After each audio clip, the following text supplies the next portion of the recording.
Love Serye TV. Mr. Billionaire, may missing melody. Tunghayan na po natin ang ikalawang bahagi. Lumingon si Maria nang marinig ang tunog ng kanyang motorsiklo. Nakaupo ito sa mesa ng kubo. Bumaba siya ng motor at bitbit ang knapsack ay pumasok sa cottage. Kanina ka pa? Inilapag ni Jess sa mesa ang bag at binuksan. Hindi naman. Nakiusyoso ito sa laman ng kanyang bag. Ano yan? Indian mango. Aniyang inilabas ang mga mangga. Dumampot ito ng isa. Ay bagoong? Yap. Nakangiti siyang nakatugon na inilabas ang lalagyan ng plastic na may ginisang alamang at ang kanyang Swiss knife. Gusto mo ba ipagbalat kita? Tanong niya sumampa ng upo sa tabi nito. Kinuha nito ang kutsilyo. Ako na. Sinimulan nitong talupan ng Indian. Nakakatatlong talo pa lamang ito nang mahiwa ng kutsilyo ang kanyang daliri. Agad itong namutla at napasigaw. Gulat na napatingin siya rito. Itinaas nito ang dumudugong daliri at tila takot na nakatitig lang doon.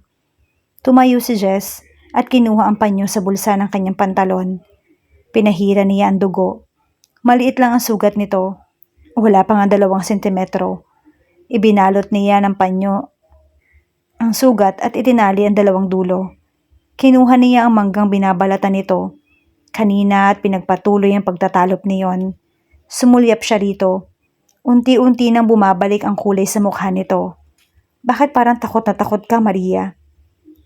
Kunot noong usisa niya. Mas malaki namang di hamak ang sugat mo sa tuhod. Hindi niya maintindihan kung bakit ganoon na lang ang takot nito. Matipid itong ngumiti at hinimas-himas ang daliring nakabalot sa panyo. Natakot akong hindi na makapagtugtog ng piano kapag nagkadeperensya yung daliri ko. Paliwanag dito. Tumutugtog ka ng piano? Marahan itong tumango. Kaya kilala mo si Vivaldi? Akala ko mahilig ka lang mangolekta ng mga CDs niya. Madaya ka. Bakit hindi mo agad sinabi? Hindi ko ugali ang magyabang. Siguro magaling ka magpiano. Nagkibit ito ng balikat. Sabi nila, ibinigay rito ni Jess ang tinalupang mangga. Will you play for me one time? Ngumiti ang babae. Sure, pero gusto ko mag-duet tayo. Ako sa piano, ikaw sa violin. Ngumiti rin siya. Deal. Muli siyang naupo sa ibabaw ng mesa. Tahimik na kumakain si Maria habang may pinagmamasdan. Nakatingin siya sa laot. Sinundan niya ng tingin ang tinatanaw nito. Isang yate ang solo naglalayag doon. Nakasakay ka na dyan? Tanong niyang isinausaw ang mangga sa alamang at isinubo. Umiling ito. Mga mayayaman lang yung kayang bumili niyan. Wala naman akong kilalang mayayamang nagmamay-ari ng yate. Ikaw, I'm sure nakasakay ka na dyan. Sumulyap ito sa kanya. Mayate yung daddy ko. Nanlaki ang singkit nitong mga mata. Wow, ganun kayo kayaman? Naaliw si Jess sa pagkamangha sa mukha nito.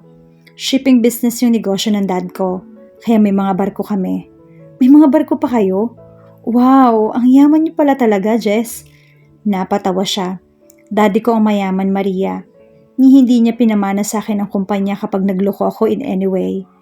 Pero ikaw ang papalit sa kanya kapag ayaw niya na magtrabaho? Siguro. My brother Jay is a heart surgeon and Jane is into journalism. Ako lang ang susunod sa yapak ng dad ko.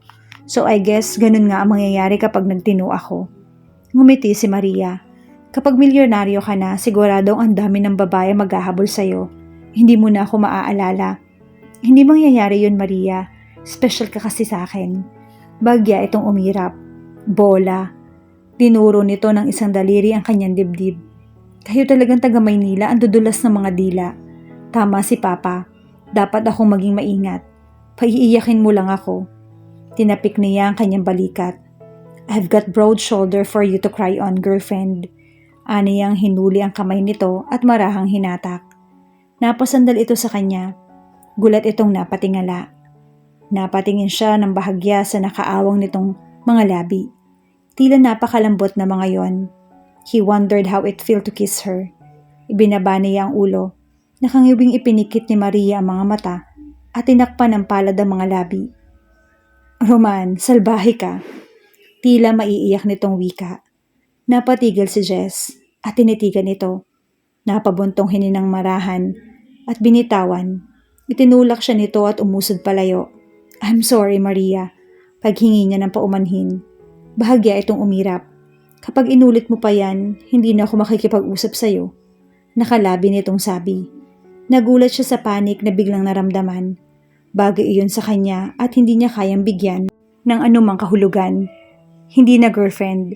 Biro na lang niya ulit na pilit iniignora ang namumuong damdamin sa dibdib. Mag-promise ka. Tinaas niya ang kanang kamay. Promise. Never ever? Hindi malaman ni Jess kung paano dudugtungan ang kanyang sinabi. Ay, ayoko na nga. Hindi ka naman sure sa pinapromise mo eh. Papiksin itong wika na pinag-cruise sa mga braso sa tapat ng dibdib. Kasi naman ayoko mag-promise na hindi ko kayang tuparin. Napakamot ng ulong sabi ni Jess.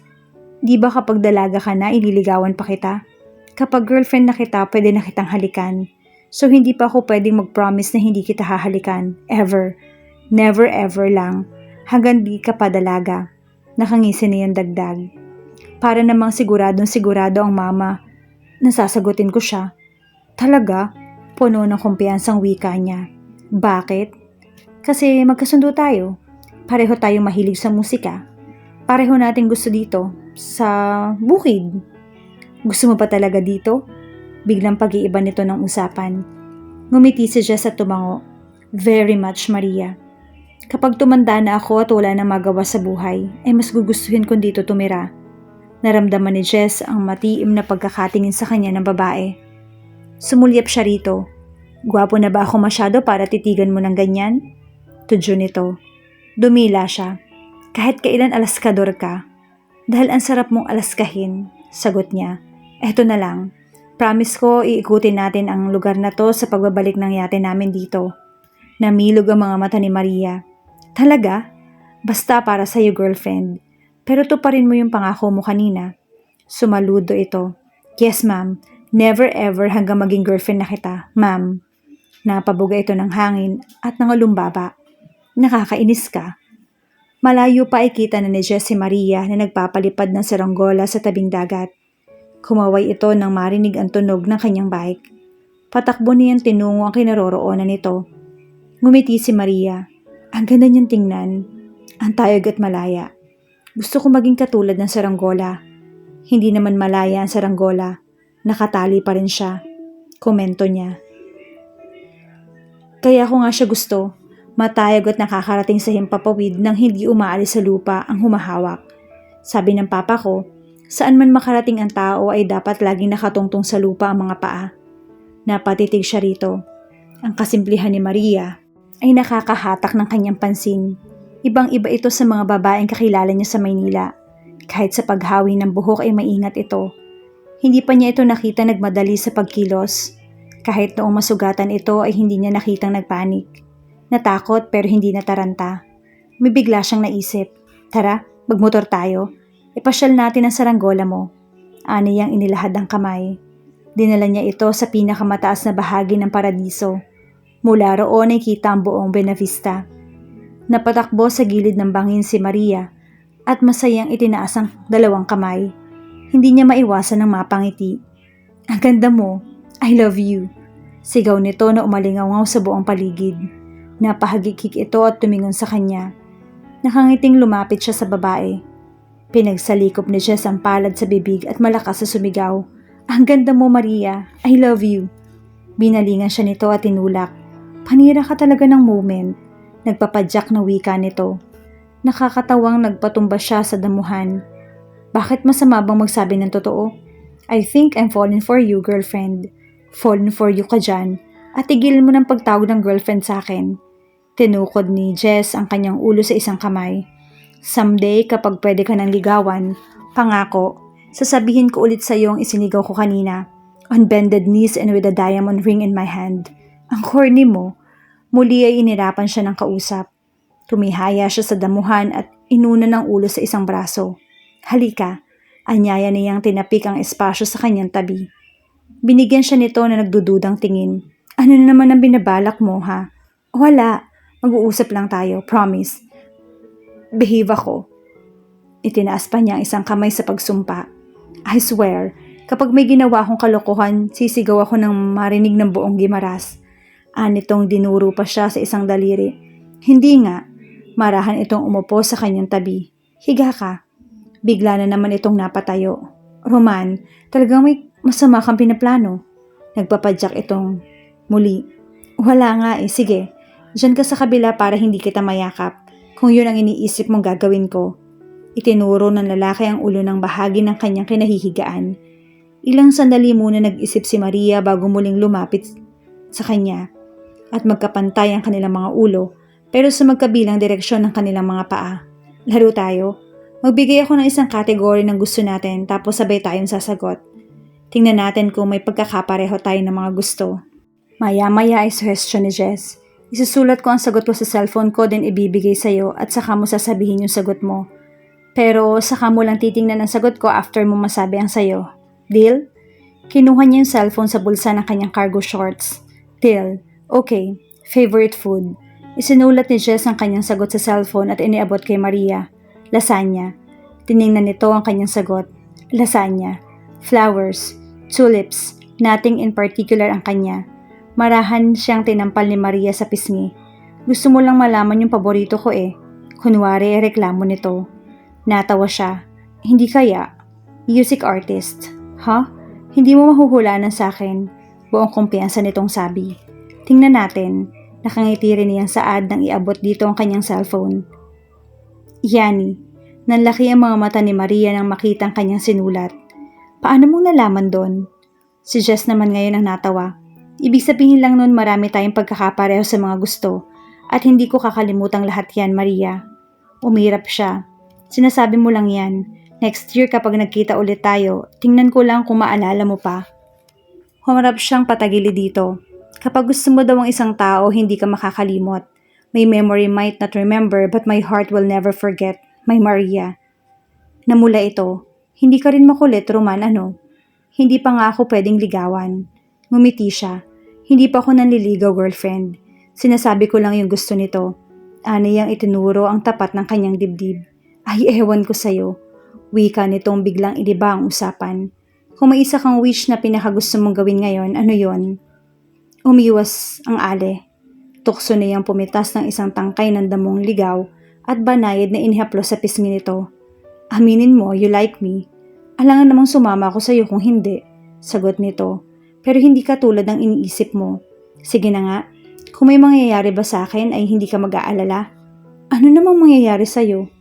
Kunwari lang may nangyari sa akin, iiyak ka ba, girlfriend? Hindi.